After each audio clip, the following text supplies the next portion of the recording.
Greg, I'm going to start with you. It's very easy to look at these interest rate levels and hikes in a sort of an abstract way, but they are real. They translate into real dollars on people's budgets. Take us through some of the numbers with respect to, for example, home equity lines of credit, mortgages, lines of credit, credit cards, and what's happened. Well, we start with mortgage rates. Mortgage rates, home rates increases, then mortgage rates soared last year.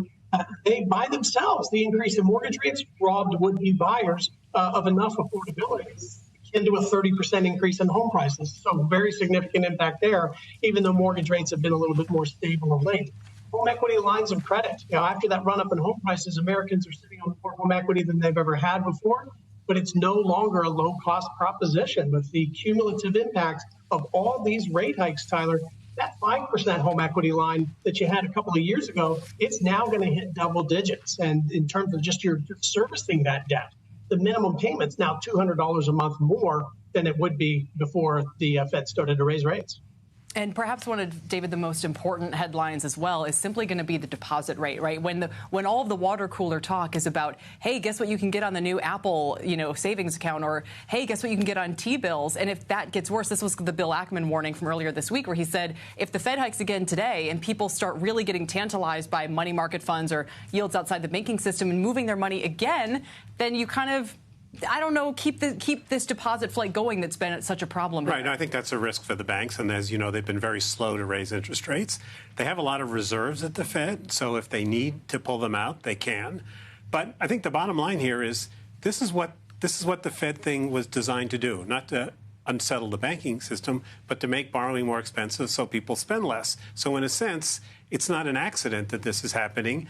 And it's surprising, actually, as you made a point earlier, Tyler, that so many of the bankers seem to be blindsided by this. Are you seeing, as you do your studies in the economy, do you see consumers spending less? Not much. That's one of the things I think is keeping the Fed on the rate rising track, is that so far consumer spending has been surprisingly strong, in part, perhaps, because the job market has been pretty strong. And I feel like small business is the other key to watch here. They're responsible for so many of the job openings and excess openings we've had the last couple of years. We've had a huge surge in new business formation during the pandemic. Right. They hire a lot. And that's where higher loan rates are really just starting to be felt. 9-10% totally changes the equation for them. Right. And that's the problem with the weakness of the regional banks and the smaller banks. That's where small businesses are more likely to get their money. So as what I expect is we've already seen job openings begin to come down, and I expect that's some of what you just said, that small businesses are getting either unable or reluctant to hire. Greg, are you seeing consumers slowing their spending at all? What's happening with, for example, credit card balances? Well, credit card balances have continued to go up. They've gone up along with interest rates going up. So that's a pretty volatile mix. More people carrying larger balances at ever higher interest rates. And in terms of the spending, the consumer spending has been very, very strong. As David noted, the unemployment rate being very low. When people have paychecks, they spend money.